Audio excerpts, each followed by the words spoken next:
Alright, so we are doing a live stream starting completely fresh, guys. Rank 20, no perks.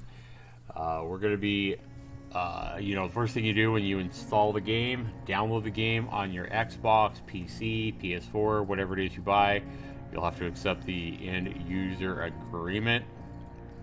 Good stuff. Make sure you read every single word of that. Memorize it as well. I'm kidding. Basically behave yourself and don't try to impersonate any employees of behavior who made the game, or etc., etc. Don't try to make Dead by Daylight t-shirts and sell them as your own without authorization from behavior.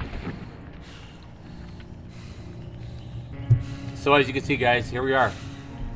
I'm going to be using a new Steam account to play and give you guys my recommendations, how to play, what to look for, what to do once you get inside a game. Because I remember, back when I started Dead by Daylight, I was without a clue of how to play, and I really didn't have an idea.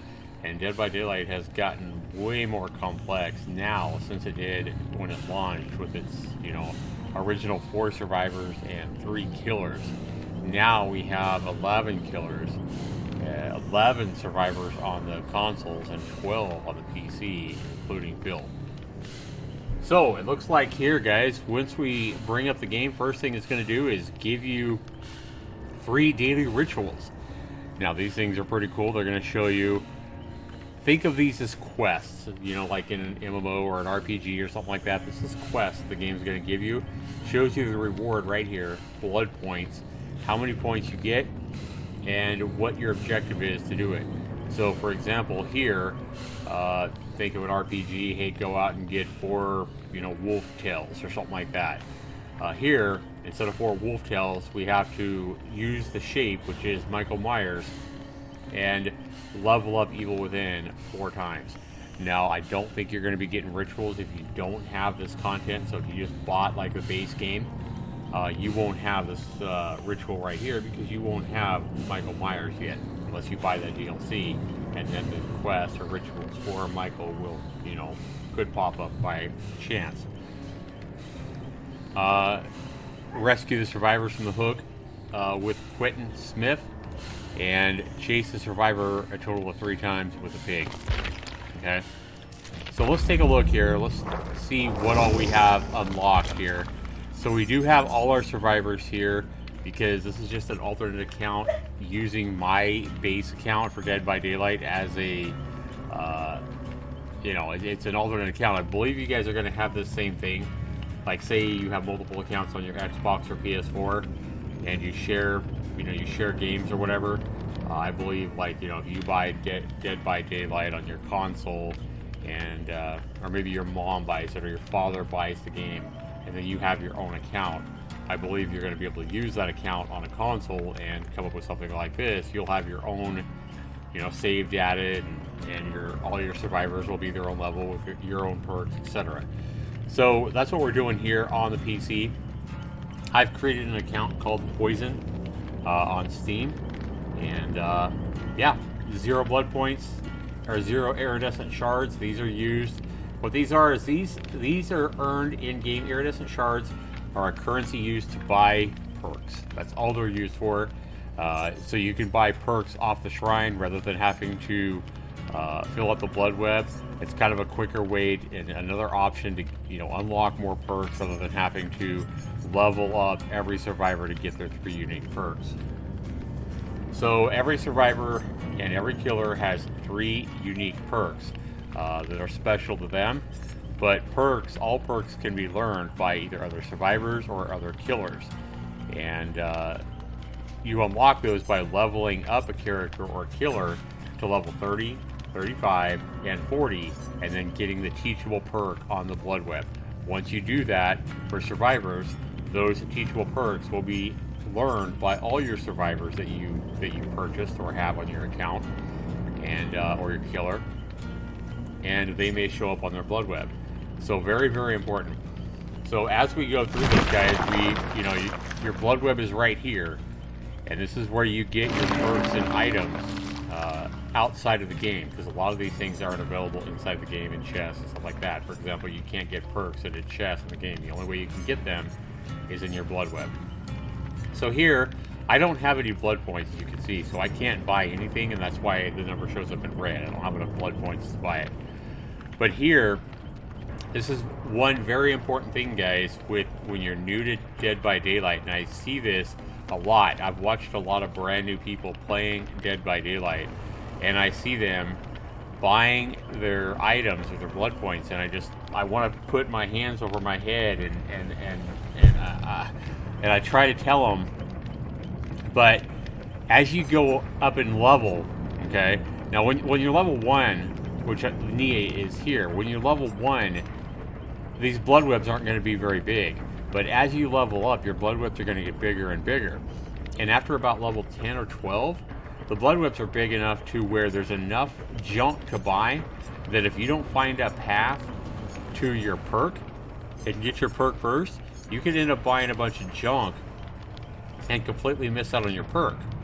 Now, yes, the perk could randomly respawn in a later blood web, but you don't want that to happen because a lot of these perks that pop up are by chance, and you want to make sure that you always get your perk first. Regardless of whether it's a perk you think you want right now or a perk you think you'll ever use, you still want to find out the quickest path to your perk. Best thing to do is get in a habit every blood web, find your perk. After you get up about level 30, I think, there's going to be 2 perks in every blood web because the blood webs get very big. Find your 1 or 2 perks and make a choice which one you want, but find the path to your perk and get your perk first. And the perks, rather than being square like this one or octagon shaped like this offering or whatever, perks are always diamond shaped, so really easy to find. Don't worry about the color. It's not color, guys. It's diamond shaped, so that makes it really easy to find your perks because they have the diamond shape. So always get your perks first. So another thing that I see a lot of players do when they first play Dead by Daylight is they run with, Dwight, or a lot of people run with Meg first. Don't do that.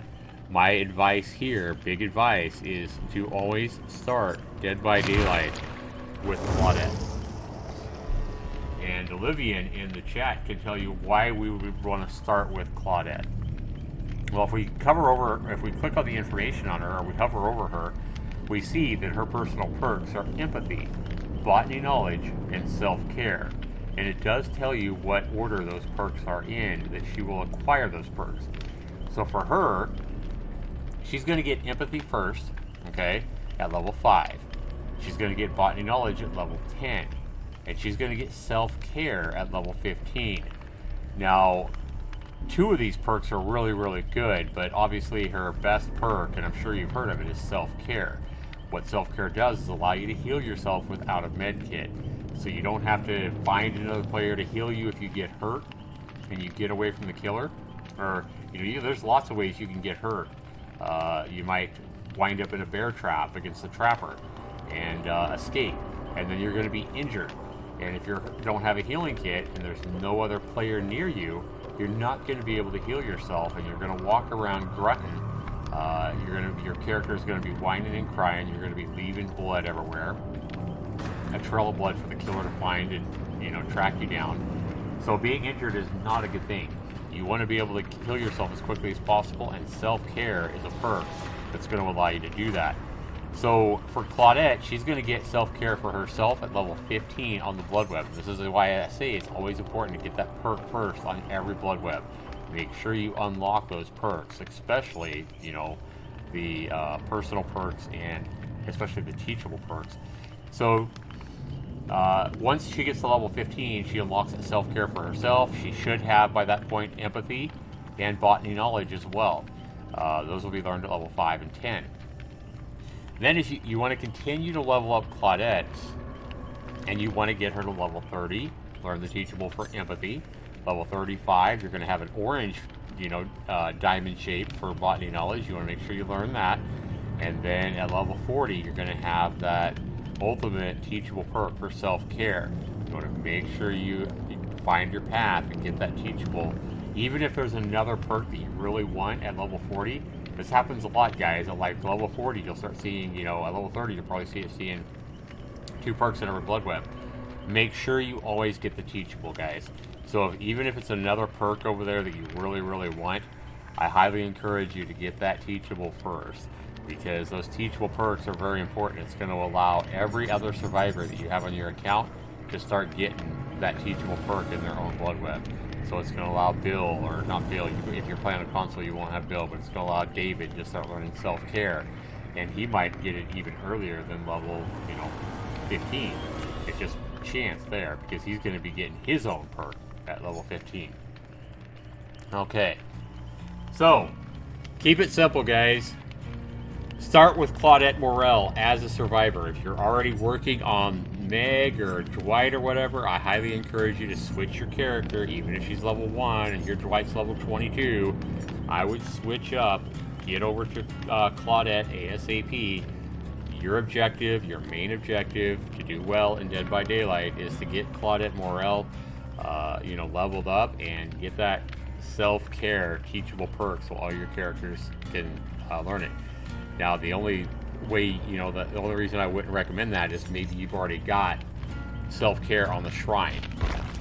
So every week, every Tuesday on the shrine, there's going to be 4 new perks that you can pick up, and you can buy these with these iridescent shards, like we talked about a minute ago. Now, these are not earned in-game. These aren't earned by, juking the killer or stunning the killer or, escaping or anything like that. It doesn't matter in your games whether you win, lose, or die, anything like that. These are simply earned by playing the game. Now, right now, I'm not earning any iridescent shards because I'm not in an actual game. But once that game loads and you're in a game, let's say it's an 8-minute game, it lasts 8 minutes until your game's over, you die, you escape, whatever, you're going to earn yourself 8 iridescent shards. Let's say your next game is 3 minutes long, you die really quickly, the killer wipes you out. You're going to earn 3 iridescent shards just for playing that quick game, and these add up. So it does take a lot of shards to buy these perks. So for example, if I wanted to buy Dead Hard, which is a unique teachable David King perk, notice they're orange. Teachables are all orange and the diamond shape. 550 iridescent shards. That means I have to have 550 minutes of actual in-game time to unlock this perk. So yes, it is a heavy grind. It is a big grind for Dead by Daylight. So we're doing a lot of talking here, guys, but I want to make sure that you understand that you can get these teachable perks on the shrine. But waiting around on the shrine, if you don't yet have self-care, highly recommend you go ahead and level up Claudette and get that unlockable self-care. You'll get her to level 40 before you know it. Dead by Daylight is a fun and addictive game. You'll probably find yourself playing for hours on end, especially after you understand the game a little bit. And I'm hoping this live stream and this video can help you guys do just that. Okay? So, we know 2 things now. We know that perks are important. So we know that when we're spending our blood points and we're going to our blood web, we want to ignore all the pretty colors. We want to ignore all the pretty healing kits and everything like that to start off with. We want to find our perk first for Claudette. Premonition, not really a perk I care about, but I still want to take that diamond shaped perk first. Get in the habit, guys, of finding the quickest path to get that premonition and get it first on every blood web. Always get your perk first. Now, some blood webs, when you first starting out, will not have a perk. From like level 1 to 10, 1 to 12 or whatever, you won't have a perk on every blood web, but you always want to look and see if you can find it and get that baby first. And again, even like I said, even if it's a perk you don't want, you think you'll never use, you don't want, you never know, because sometimes they change perks around or they buff perks. Urban Evasion is a perfect example of that. It used to be kind of worthless. It used to be super slow. That's a perk where you crouch around and sneak around, and it used to be so slow that it wasn't really worth taking, but they heavily buffed Urban Evasion, where Urban Evasion is now a really good perk. But also, you want to go ahead and get those perks that you think you don't want as well, so they don't keep popping up randomly on future blood webs when you could be getting a perk you really want. You might have premonition showing up a second or third or fourth time just because you're not getting that perk and getting it out of the way. So again, it's very important to always get that perk first on the blood webs. And my advice for all new players is to start with Claudette first. And if you're already started and you haven't leveled up Claudette, my advice is to save whoever you're working on right now and start working on Claudette. So let's go ahead and do that, guys. We don't have any offerings. We don't have any perks that we could do yet. We have no blood points. Let's go ahead and get into a game. A lot of talking there, guys, and we're going to continue to do a lot of talking and explaining as I play this game, more so than I would do in a normal live stream. I'm going to tell you guys what to do, you know, and things like that. Now here, even on your Xbox, PS4, whatever, you can look at your ping time right down here. You can hover your cursor over it. You can see that ping is really high. I recommend not going with any ping over, say, 150, 200 max. Definitely don't go over 200 ping, I recommend under 150. So if you have a really high ping, my advice is to back out and leave that lobby, because otherwise your game's going to be really laggy. Okay. You don't have that ability to talk on the console, I know, to chat. So right there, guys, we saw two things pop up. First thing, once the game starts loading, that is the offerings. Okay, that doesn't show you any items or toolboxes or anything like that that the killer or survivors are playing. It only shows offerings that were played for the game, and you can choose those. Now the offerings, the only way to get those is through the blood web. You're not going to get offerings in the game at all. The only way to get those is, you know, by using blood points in the blood web, and blood webs are filled out by, you know, using your blood points to once you completely fill out a blood web, then you move on to the next level and you level up your character. But then it's going to show you some helpful hints in the game as the game loads. Pay special attention to these hints as a new player, especially. A lot of times as well, not to play spoiler, but I've noticed a lot of times in the hints, one of the first hints that pops up sometimes will give you a hint as to who the killer is. So for example, as the game is loading, I don't know if they fixed this yet, but as the game is loading, if it says, hey, it tells you how a trapper works or how a nurse works, for example. If it says, hey, the nurse can teleport through walls and blink at, you know, long distances quickly or whatever. If it tells you specific information about a specific killer and you're a survivor, then it's probably going to be your killer. No guarantee, but I've noticed that in the past, that if it gives you a hint about a particular killer, that very well may be the killer that you're up against. Lagging a little bit here. Alright, so once you load into the game, guys, at the very bottom left, it's going to show you 5 and a picture of a generator. That shows you how many generators you and your fellow teammates have to repair before you can escape the match. Okay?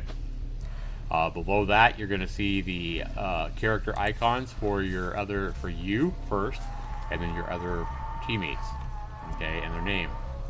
Now that'll show you the state, whether they're injured, hooked, dead, or what. Right now, everybody's healthy. So the first thing you want to do, guys, is look around your surroundings. Kind of check out where you are. Get a feel for the map. Okay. Look for any chests like this. If you see a chest, make sure that it's quiet. Make sure you don't have any kind of heartbeat. Make sure a killer's not real near you before you search the chest. And then go ahead and open it. You have to hold down your button, whatever your search button is, and while you search it. And it is really noisy to search that chest. That's another reason you want to make sure the killer's not around you. So here I found a healing kit. This is perfect because I don't have any kind of ability to heal myself unless I have that healing kit. So now I'm going to carry this healing kit and I'm going to search around. Now one thing you can do is if you see another survivor like this, right? This is Meg, somebody playing Meg here. You can kind of follow them and now see, as she's running right now, Meg is running, so she is leaving red glowy scratch marks that if the killer was to come here, could see.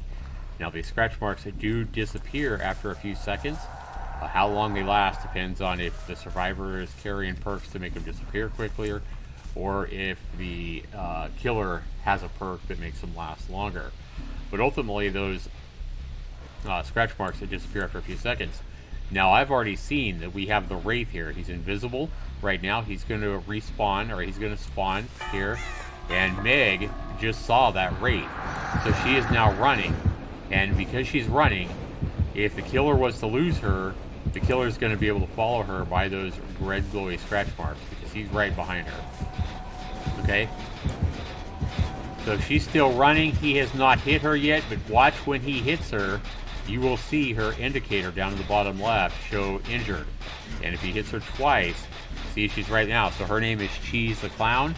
And if he hits her again, she is going to be in a dying state. And then he can pick her up and put her on one of these hooks right here and hook her. Okay? This is how a killer, the ultimate way a killer kills a survivor, is to put him on these big bloody hooks. And there's several of those hooks on every single map, usually around 10 or 12. So, also guys, let's ignore that chase for right now. This is what I'm talking about you have to do. You have to repair to get off the map. And it is your objective. However, as me teaching you guys how to play the game better, I want to go ahead and have you guys know one thing. Cleanse before gens is my motto in these games. Cheese the Clown healed herself. So, if you go to a generator or on your way looking for a generator, which is your objective, if you happen to see any of these totems, especially if they're lit and on fire, take them out first. Cleanse before gens. That means cleanse totems over repairing generators. Like, see, this lorry here is all over that generator, and a lot of these fellow survivors will ignore these totems, just trying to gen rush or get these generators done. Okay, so also pay attention to your surroundings. We noticed that Lori blew up that generator, and that's why she left. So you may not want to go to that generator, you know, for a few seconds after, to make sure the killer isn't coming that way. Anytime a skill check is failed, the killer will get indicators of where that failed skill check was. Now we have Meg did not survive that chase, because every killer is faster than survivors. Now Meg is making a big mistake here as she tried to jump off the hook. That's why her life bar is so far down. When you get hooked, do not try to jump off the hook if you have survivors that can help you out here. If she would have just waited, I could have saved her, and she could be down and hooked again and still have life. Okay, but now if Meg is taken down again by the killer and hooked again, she'll be immediately dead because she was struggling. So if you have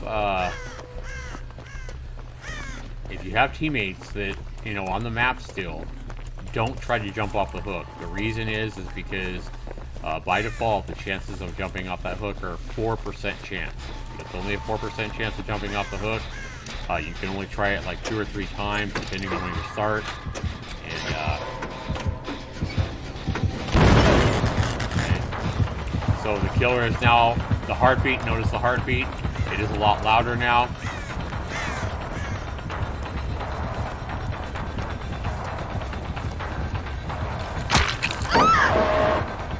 So he hit me, but I did stun him with the pallet. And he's probably going to take us down right here. Yep.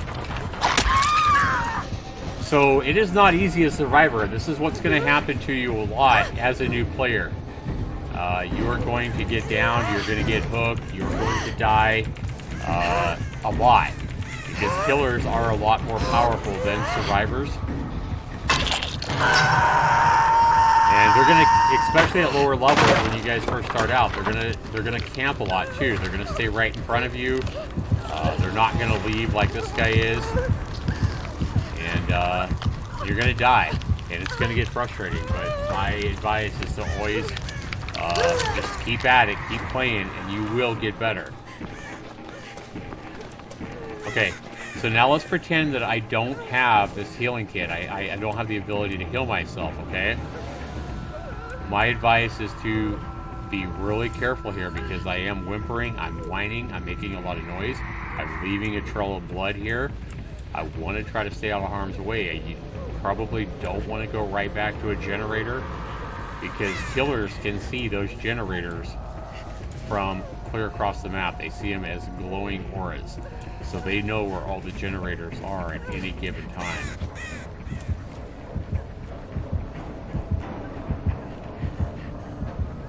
We're gonna hope this killer don't see us. He is coming this way. He's in that house right now.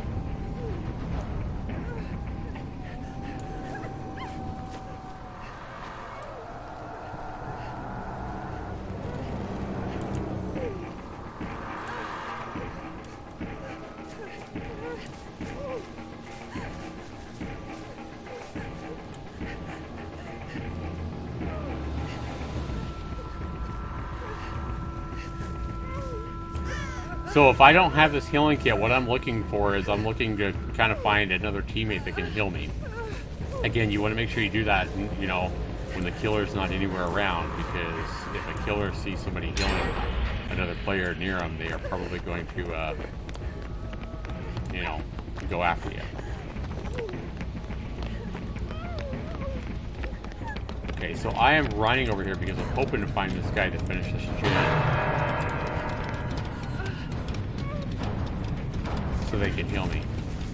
But luckily, guys, I do have this healing kit, so I'm going to go ahead and use this healing kit now because I can't seem to find any other player. But if you don't have the healing kit, if you haven't found a healing kit, you know, you either want to look for another player or look for a chest. That means you can search so you can pick up a healing kit. And this right here, guys, this is the reason I say level up Claudette first. Because self-care, the ability to heal yourself without the need of a healing kit or having to find another player, is going to be huge. It is going to help you survive a lot more often.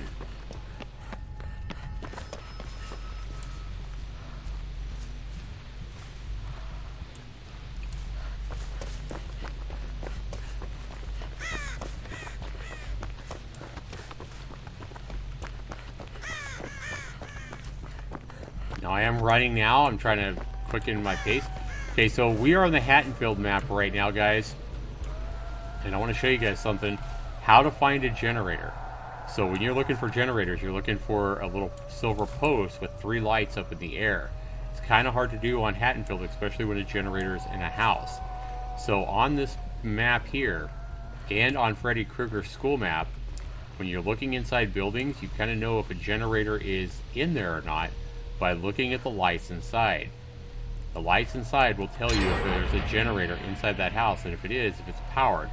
So if the lights are on, a steady like that, that means the generator's in or around this house and it's already been powered. Steady light, generator's already been powered, or there is no generator in there. So you're looking for a house that has a blinking light.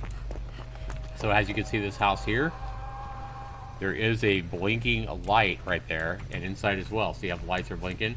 That means that a generator is either right inside or right behind or right in front. That can be repaired or needs to be repaired. We only have 1 generator left, and there it is. Sometimes they might be upstairs here on Hattonfield. Sometimes they might be downstairs. You just have to look for them. And sometimes they might be out front or right back as well.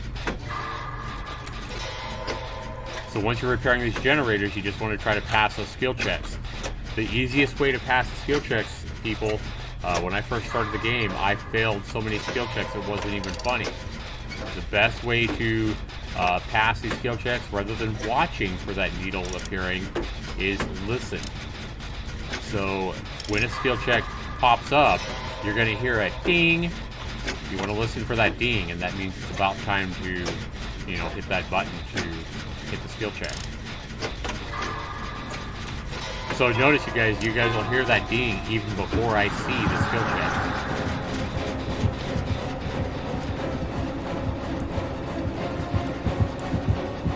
I am hiding because I see the heartbeat. I hear the heartbeat.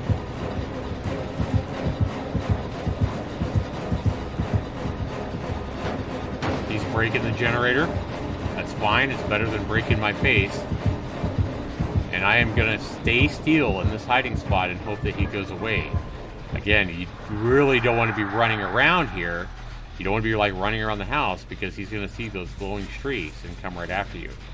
My best advice when the killer comes is try to pick your best hiding spot and crouch down, especially if you're injured. Crouch down because it makes you more quiet. And wait until the heartbeat goes away. Wait till the killer goes away. Now, once he breaks it, this generator is going to start regressing or losing health if you do it. So you have to restart it.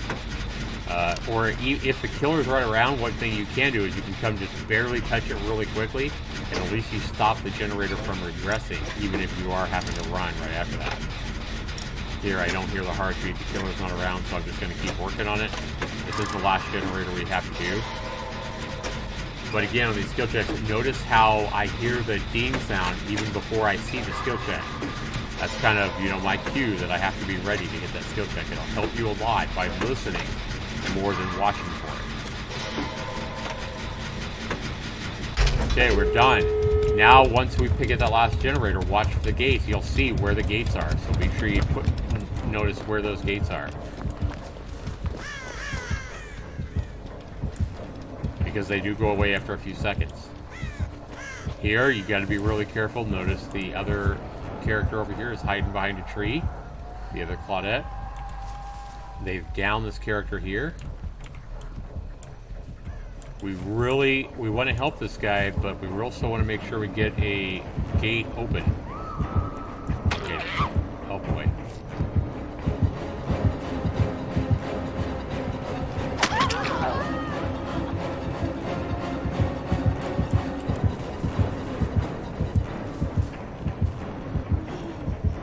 We're going to go over here and try to heal a character, because if all of us wind up down and no gates open, nobody's getting out.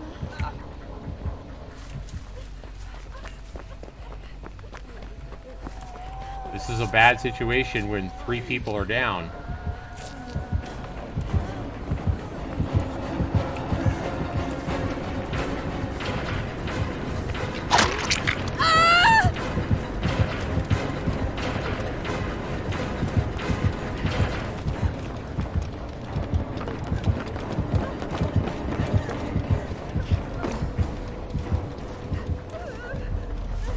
Okay, now everybody's up. See how everybody's up? Everybody's hurt.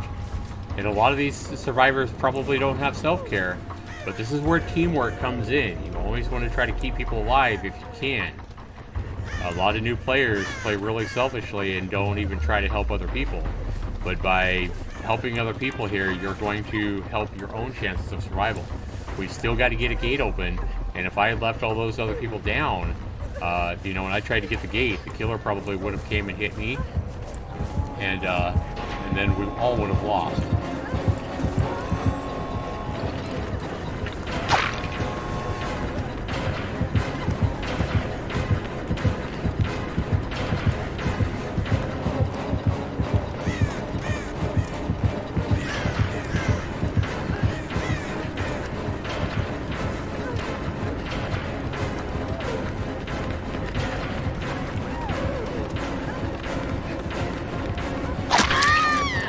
Okay. So I think they got the gate open now by me leading the killer away from the gate. I'm sure they got that gate open. This is a situation where experienced survivors would probably definitely try to come in and help and save me. But in this situation, these new, inexperienced survivors are probably going to leave. We'll see what happens. Yeah, see, one of them's already left. They don't want to risk their life trying to save me. Experienced survivors are definitely going to go for the save here.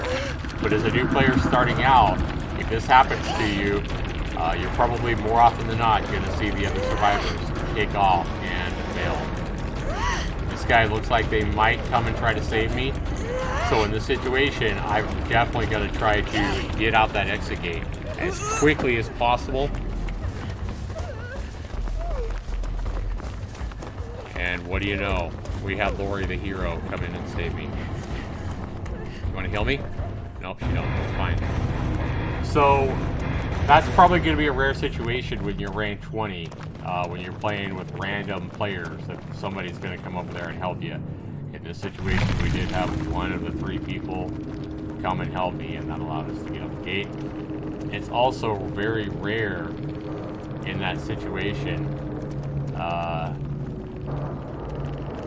It's also very rare in the situation that a killer is not going to stay closer. Most killers, experienced killers, are going to stay closer there, and they would not have let that happen.